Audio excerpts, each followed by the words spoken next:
At this time, it is now my pleasure to introduce your International President, John Bobango. International President John Bobango is a 1974 initiate of Delta Theta chapter at Arkansas State University. Prior to his election as the president of the fraternity at the 2014 convention in Baltimore, he served the Supreme Council as a vice president, legal counsel. He has also served the foundation board as a trustee, a member of the fraternity's finance committee, RAF as Cumberland Regional President, and was a member of the fraternity's professional staff. Brother Bobango is a principal in the law firm of Ferris Bobango. Professionally, he is annually recognized as one of the best lawyers in America, as well as the 2015 Lawyer of the Year in the city of Memphis. He has previously served on the city council, on more civic boards than I can possibly list here this evening, and was recently selected as the 2015 Memphis King of Carnival. John and his wife Lisa reside in Germantown, and they have two wonderful children, Alan and Mary Lauren, who is here with us this evening. Brothers, ladies, gentlemen, it is my pleasure to introduce your president, John Bobango.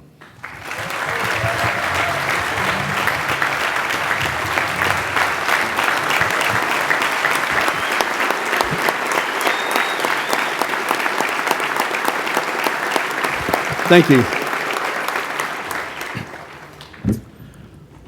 Where the hour is late, and we were going to have a 10-minute intermission, but we decided to not have the intermission. Nobody else would come back for the last part of this program.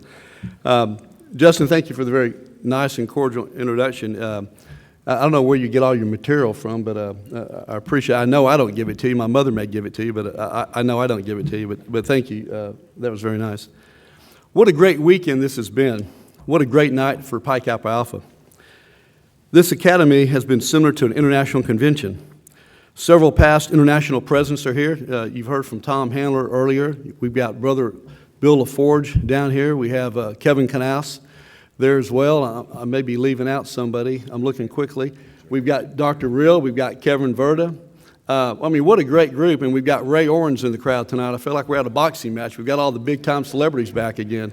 But it's a great night, and I'm just thrilled to be here. And we had a special initiation. My brother-in-law, Steve McKinney, who's right down here in the front row. And Steve, we're glad you're here tonight with your wife, Diane, is in attendance as well. And yes, we do celebrate a lot at Pi K academies and conventions, and it takes we go on late into the night. I also want to recognize Steve's daughter, or one of his four daughters are here tonight, Susanna McKinney, and I think she came in because she wanted to see her father really get initiated into a college fraternity. So it really happened, Susanna. We made it work. I also want to thank and introduce my daughter, Mary Lauren, and my wife, Lisa, for being here tonight and all the support they always provide to me on everything. I'll make a reference to him later, but I also want to recognize my fraternity brother in the chapter, a guy who was SMC a couple years before me, and just an iconic person in Delta Theta and Pi K is Tim Brown, a former Order of the West Range winner with his wife, Arlene. I'm just thrilled to be at this point tonight, to be here when Andy Miller receives the Distinguished Achievement Award and Charlie Barnes receives the Loyalty Award. Two deserving men who have made an impact, and they've made good choices throughout their life. And I agree with you, Andy. Let me tell you something. You made good choices, you and Charlie both, by marrying Cindy and Connie. I don't know how y'all did that, but you did it. So congratulations. Bravo for you guys.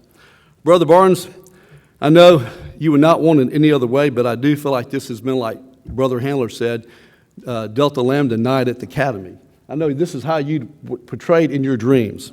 Well, we're real excited for you and for Delta Lambda, but especially we're really excited to have two outstanding brothers in you and Andy with us tonight. I don't know about y'all, but over the years I have been inspired by all the things that Charlie and Andy have accomplished. But I'm also inspired by a number of people that I've had the pleasure of getting to know in Pi K, and several here tonight. And I just want to tell you, and I'll mention this in a moment, but we've had so many successes at Delta Theta over the years when I was in school, and it's because of the headquarters and the staff that we had. So if we can go back in time just for a few minutes.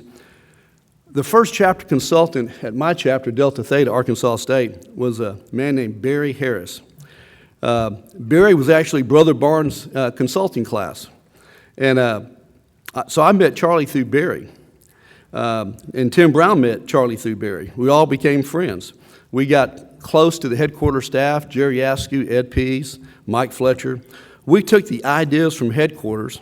We took Charlie's ideas. Well, at least the good ideas we thought came from Charlie. And we used them at Arkansas State. And guys, what a difference it made. My sophomore, junior, and senior year, you've seen tonight, we celebrate all these Smythe Awards, and we have these Smythe winning chapters, and we give out, over the years, 17, 18, 19 Smythes. Back in the day, we gave out 6, and it was really competitive. We never thought we'd win one. And because of guys like Charlie Barnes, guys like Bill LaForge that were role model for us, guys like Dr. Rill that we met, we started a program of trying to be excellent, and because of the headquarters staff, Delta Theta made a choice to be better, not just go through the motions, but to be better. From that point, we started a string of winning Smythes. So from 76, 77, 78, we won 3 Smythes and an award when they only gave out 6. And like Tom, we try to be humble, but we're really proud of that Smythe Award. And I leaned over to Tim tonight when we were handing out all the Smythe Awards, and I said, Tim, I can go back to each Smythe we won, and I remember it because I know the hard work and the dedication, the commitment that it takes at those chapters to reach that pinnacle of success. So one more time, let's congratulate the Smythe winners that are here tonight. Thank you.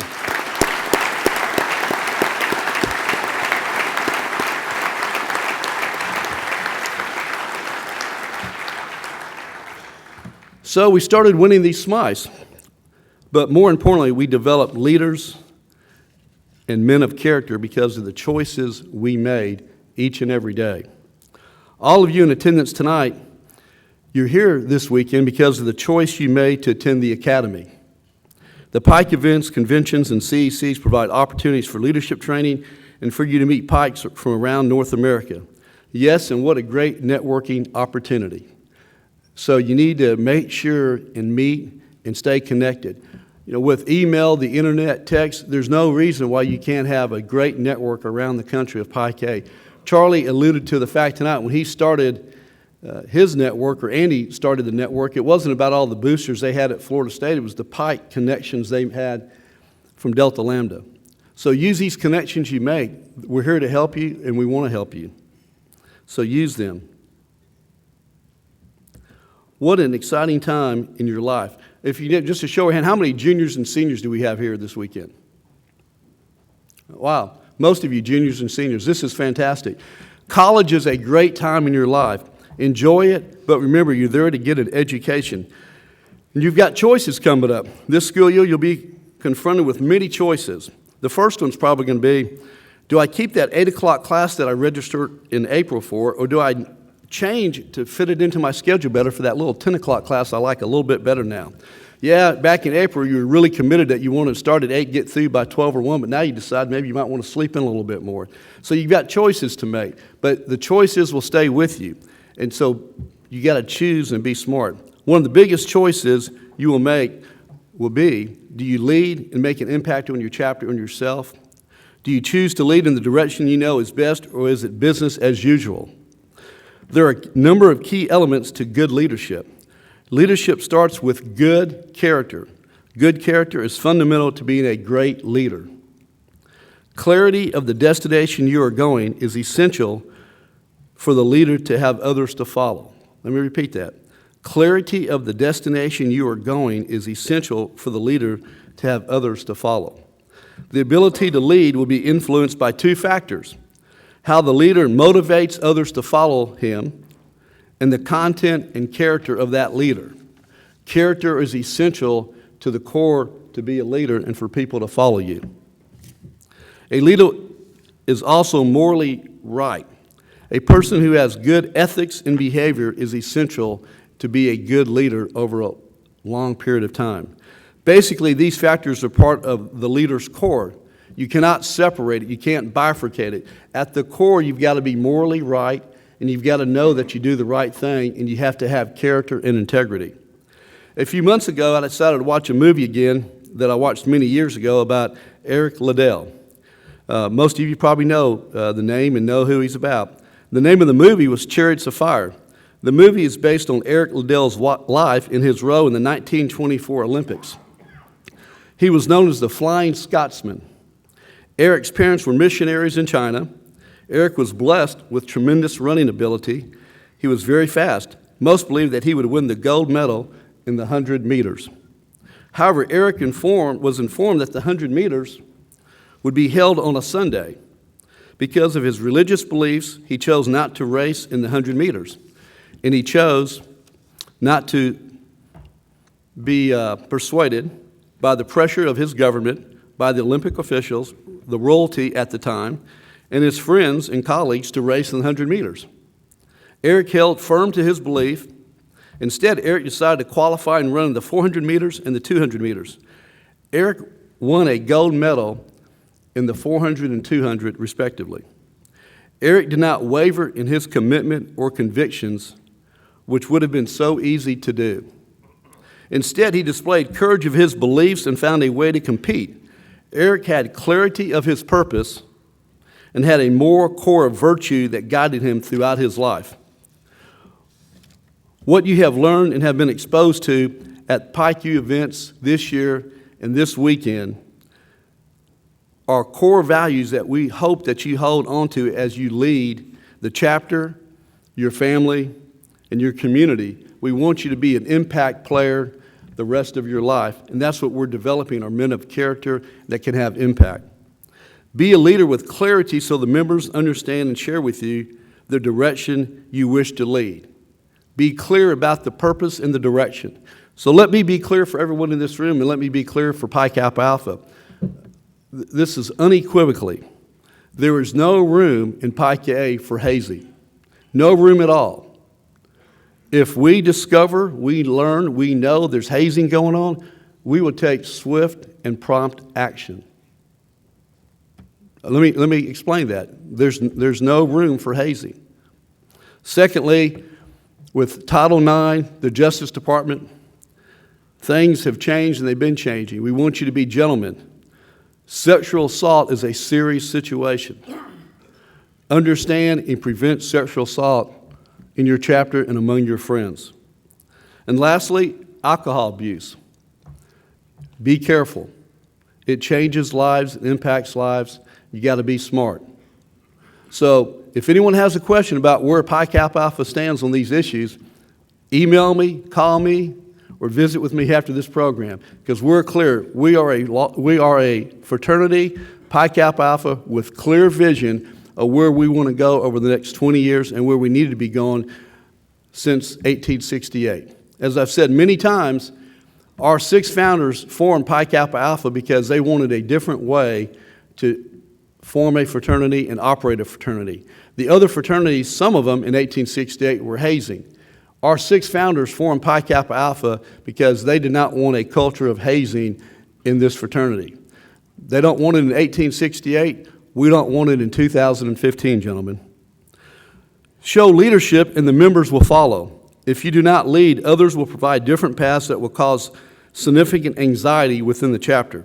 And you will not have a good time being president, internal vice president, external, or recruitment chair. So be clear. I love this quote by Leonardo da Vinci. Knowing is not enough. We must apply. Being willing is not enough. We must do. It is certainly challenging to be a leader and to be president, treasurer, recruitment chair in Pi Kappa Alpha. It is certainly challenging to be a CEO in business. The leader has to set an example and lead by that example. This is challenging as well because now you are accountable because you've taken a position and you have set expectations for everyone, but more so, you've set those expectations for yourself, so now you have to live up to them. A vast majority of you will confront a decision in college and without question in your career where you have to make a decision, yes, a choice. We hope that the skills and the leadership training that you receive in Pi Kappa Alpha will help you choose the right path and make the right decision. Your college fraternity experience is about choices. Life is about choices. You chose the college or university you are attending. You chose to join Pi Kappa Alpha. Brother Miller chose to excel in creating the most successful booster athletic foundation in the country. Brother Barnes chose to impact Pi Kappa Alpha and make his passion raising money for the Seminole Nation. I think you two guys were probably two smartest guys in Nole history. You both knew you needed each other. And you've built an incredible organization. We're really proud of both of you. Our newest member, yes, and we know who that is, Brother McKinney right down there. He chose to become an environmental attorney, not knowing that what would happen is he would become one of the nation's leading environmental attorneys anywhere, in any firm. Yes, and Brother McKinney chose to accept an invitation to become a brother in Pi Kappa Alpha. Steve, we're excited you accepted our invitation, but we're also honored to have you join our brotherhood because we want men of character and honor, and you fit that impeccably. These individuals, your foundation trustees and your Supreme Council members, are men of character and integrity that others want to follow. I want to follow the trustees. I want to follow the Supreme Council members. I'm glad you're leading the fraternity trustees and the Supreme Council members. I'm so thankful for you and the direction that you've set for this fraternity. And yes, I've made a few choices in my lifetime. I chose to accept my invitation to join Pi Kappa Alpha. I chose to ask Lisa to become my wife. And no doubt, all of you know it's probably one of the smartest things I've ever done. And yes, I don't know how she accepted the proposal, but she did. And yesterday we celebrated 33 years of marriage, and we've had a great marriage together.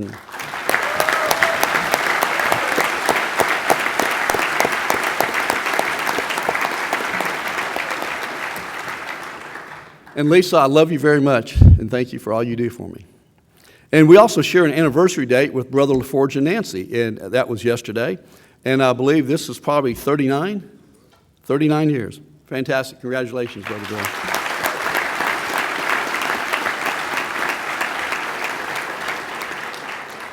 So see, guys, your choices are really important. They do have consequences. And as you interact with your brothers, please realize that the most determining aspect of that interaction is they're sizing you up in the chapter right now. They're trying to figure out if you're a good guy, if you're a bad guy, if you're responsible, if you're accountable, and you'll be reliable when they need something. And what's going to happen is fast forward 15, 25 years, they're going to be in business, you're going to be in business, you may be a lawyer, you may be a doctor. They're going to decide if they want to call you and have you help them with their business, have them help them with their problem, or refer a client to you, or refer a customer to you.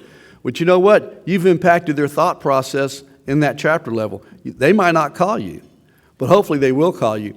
When years ago I was president of the University of Memphis Law School Alumni Board, and I thought I was pretty important. They invited me to come speak to the new first-year students, and we had about 180 people that I was going to speak to, and they invited me, and they invited this young lady who was second year out of law school, and I thought, well, this isn't going to be very difficult law. I've been practicing law about 25 years. I can handle this. She's been in law school 2 years. I'm sure I'm going to wow the audience.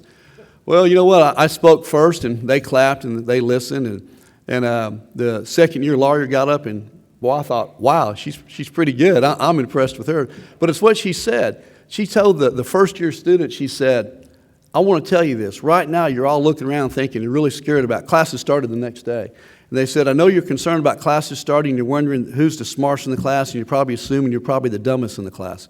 Well, you're not the dumbest. You may not be the smartest. But you know what you're doing? You're going to be looking around this first year, and you're going to find out who really studies, who goofs off, and who really cares about what they're doing. And that's going to impact your thought of that person over the next 2 years and over the next 15, 20 years you're practicing law, if you would ever refer a client to him. And as soon as she said that, I went right back, and Lisa and I met in law school, and I went back and I started thinking of all the people Lisa and I knew in law school and who I would refer clients to and who I would not refer clients to. And I thought, boy, she's absolutely right, because you make judgment calls on people. So the chapter is making judgment calls on all of you today.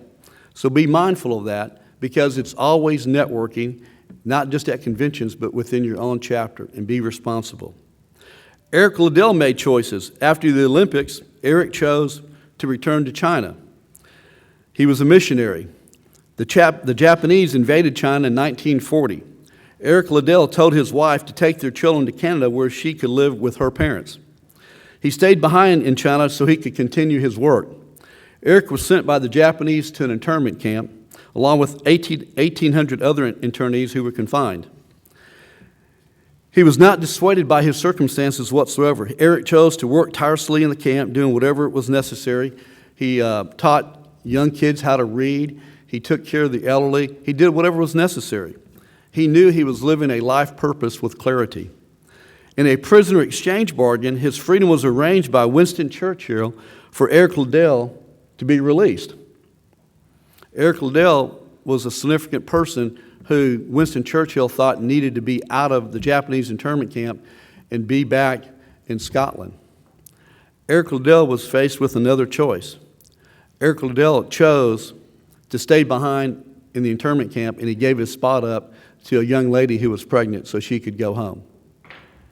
In 1944, Eric was still in the internment camp. He was not doing well. The doctors did not have any resource to diagnose what the real nature of the problem was. Eric Liddell died on February 21st, 1945. Eric Liddell always had a clarity of his direction and a moral core of virtue that guided him throughout his life. Gentlemen, return to your chapter and be the leader your chapter needs for you to be.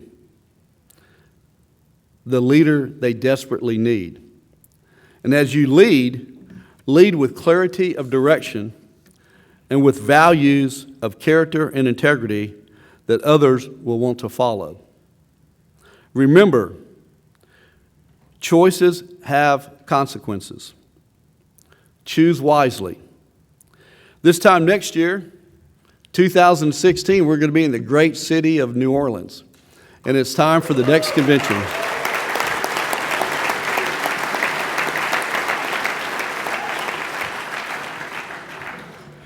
And I would tell you, stay involved, stay plugged in. I've had a number of you over the last couple of days ask me, did you have a plan to be international president? I said, no. I just had a plan to get out of school and get a job. And the fraternity hired me, and I came back when Ray Owens asked me to come back as regional president. Then I was asked to be on the foundation.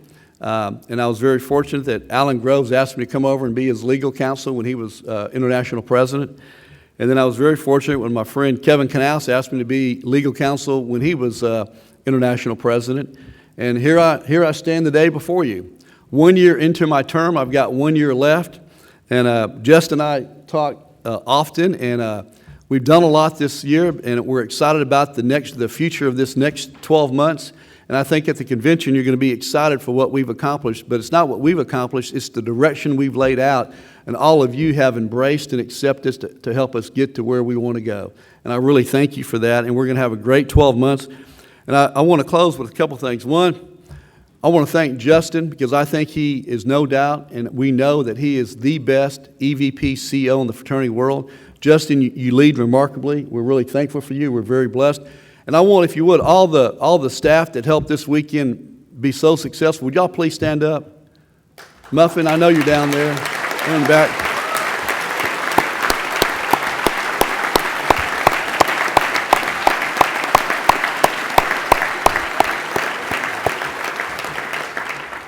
Hey guys, I get to stand up here and talk to everybody and smile at my friends and my wife and daughter, but the people that just stood up, they're the ones that do the hard work to make this happen. That's the magic. And they make it look so easy, but it's not easy. They prepare, and they're organized, and they're led by Justin Buck. And Justin, thank you for your leadership. So look, I want to see you in New Orleans. We're going to have a great time. Hope you're there. And I want to tell you, it's just a great time to be in Pi Ka.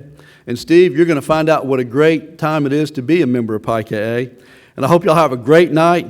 I hope you have safe travels home. And I really hope I get to see you in New Orleans. God bless.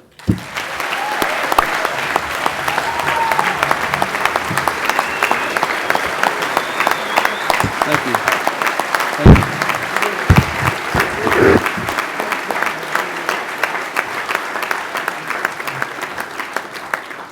If I can, I've just got one more thing to do, and Justin's probably going, what is John doing? So just, if you would, be seated for 1 second. I've got one last announcement, and it's probably appropriate that I handle it this way. We always appoint 2 members as the undergraduate members to the Supreme Council. And he's already been recognized, but Bobbitt, you did a wonderful job this year, and Eric, who's now chapter consultant, those were the two undergraduate members. Y'all were fantastic. We really enjoyed it. Thank you.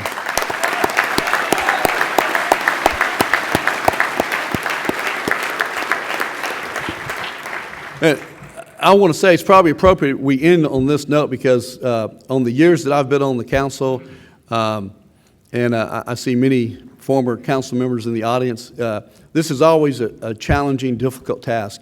And this year was no exception. I mean, we actually met again this afternoon to try to work through everything and try to figure out what we need to do from many reasons. I want you to know if you're not selected, it has nothing to do with your qualifications, your competency, or your passion for Pi KA. Please stay involved.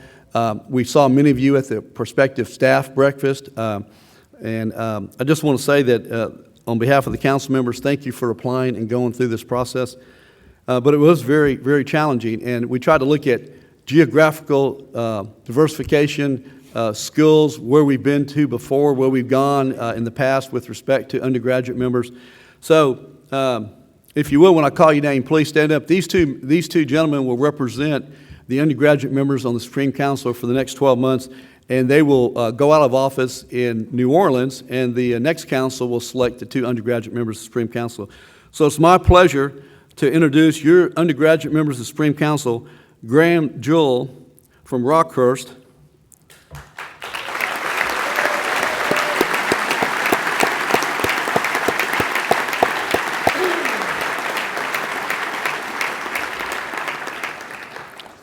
and Bill Fan from Indiana University.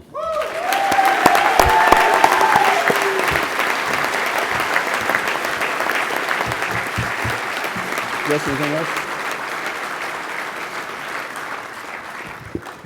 And guys, with that, and ladies, thank you for your attention, your patience tonight.